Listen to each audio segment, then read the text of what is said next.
warahmatullahi wabarakatuh. Waalaikumsalam warahmatullahi wabarakatuh. Mohon maaf mengganggu waktunya. Kedatangan kami di sini dari SMA Negeri 7 Projo dalam rangka mewawancarai Ibu sebagai narasumber mengenai ekoenzim untuk tugas sekolah kami, yaitu kokurikuler. Saya di sini mewakili kelompok saya untuk membuka wawancara pada sore hari ini. Perkenalkan, saya Khairunisa Nabila dari kelas 11 dan ada Gali, Ray sebagai kameramen, Nabila, Intan, dan Adel. Sebelum memulai pertanyaan pertama, boleh Ibu memperkenalkan diri secara singkat saja? Oke, baik, Ibu Nisa dan adik-adik semua, perkenalkan nama saya Dian Apriliani, bisa dipanggil Budian. Kebetulan saya adalah ketua kelompok wanita tani Putri Makarti, Kelurahan Balita. Jadi boleh langsung saja mulai pertanyaannya. Ya, monggo. Tentunya di dalam masyarakat dalam berkehidupan sehari-hari akan menghasilkan limbah organik. Apa sih jenis limbah organik yang paling sering dihasilkan di sini?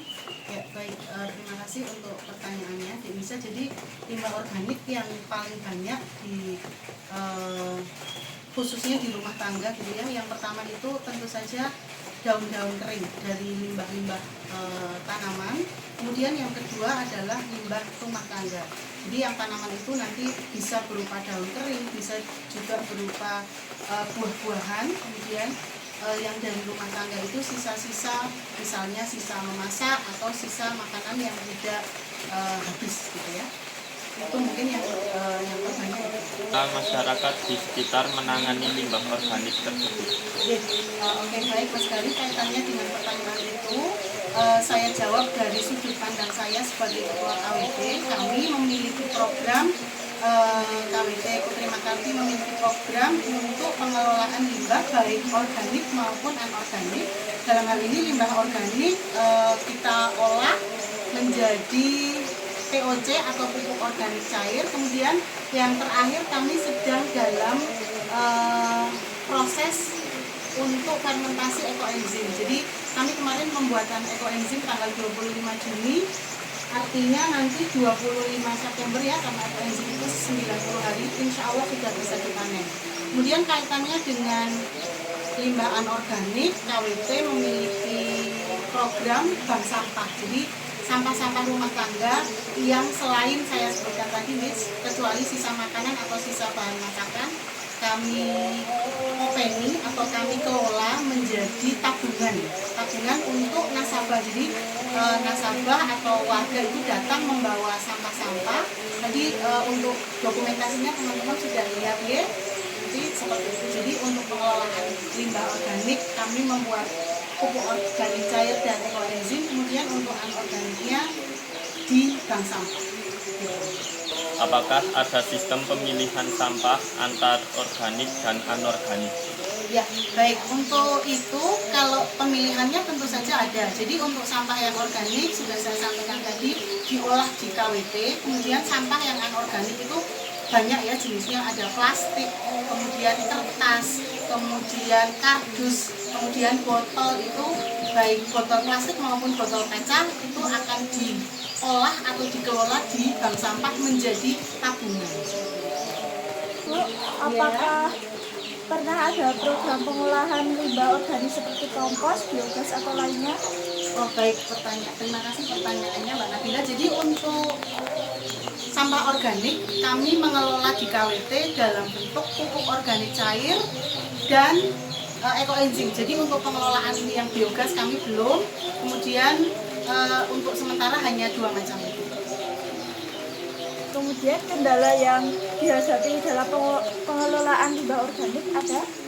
Ya baik, untuk kendala itu lebih kepada masyarakatnya ya. Jadi kita sebagai KWT itu kan tugasnya adalah melakukan sosialisasi. Jadi kita kunjungan untuk menyampaikan dan mengajak gitu ya, karena ini kan semuanya kembali kepada masyarakat itu sendiri. Jadi kita sampaikan sosialisasi dan kendalanya lebih besar di masyarakat. Jadi artinya tidak semua warga itu bersedia melakukan pengelolaan sampah mandiri seperti itu.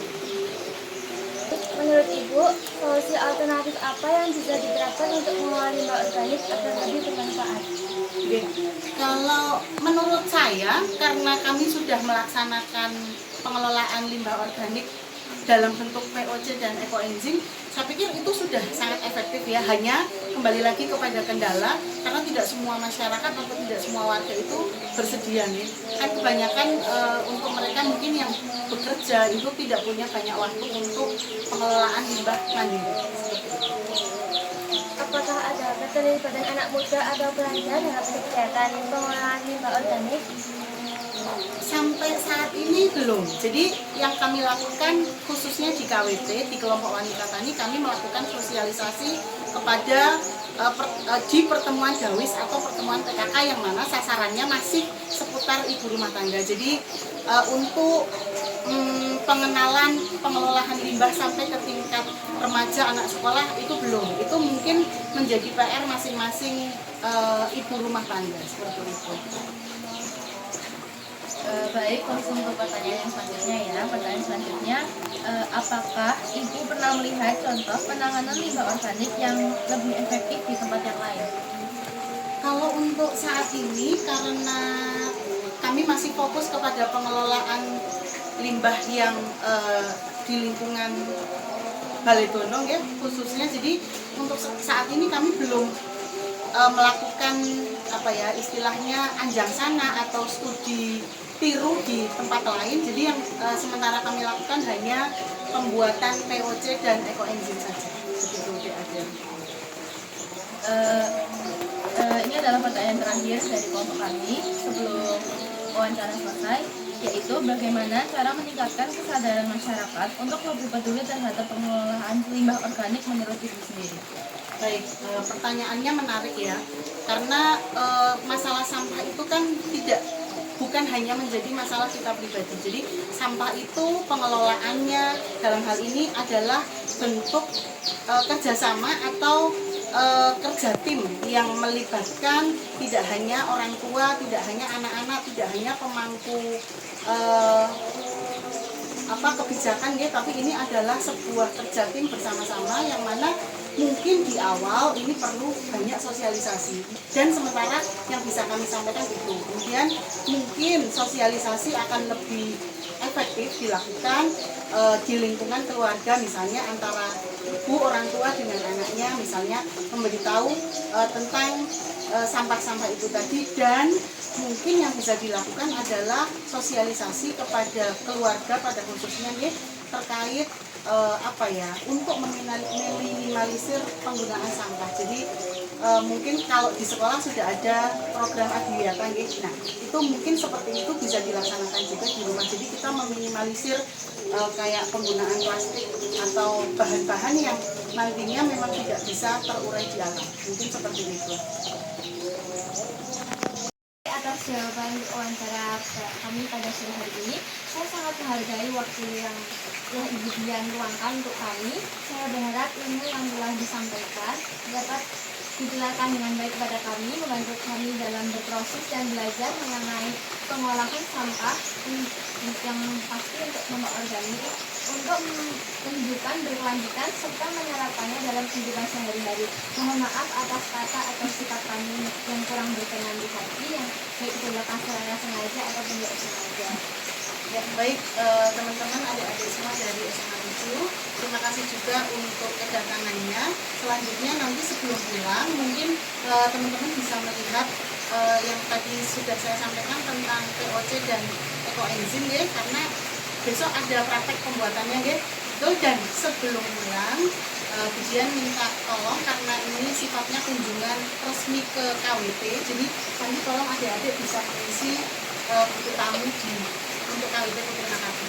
Itu ya. Terima kasih untuk semuanya dan mohon maaf apabila dalam Budian memberikan informasi atau menerima kedatangan adik-adik masih banyak kurang. Terima kasih. Ketuk-ketuk buah gitu loh. Bau. Dari sini nggak kecium. Nggak enak. Ya bayangin kalau pakai sayur sehue apa? Buah. Buah doang. Coba diputar-putar lagi. Kamera Putar-putar. Itu apa yang hitam? Putar-putar 1, 2, 3. Aku nggak mau menciumnya. Nggak mau. Aku nggak mau menciumnya. Nggak bau kok.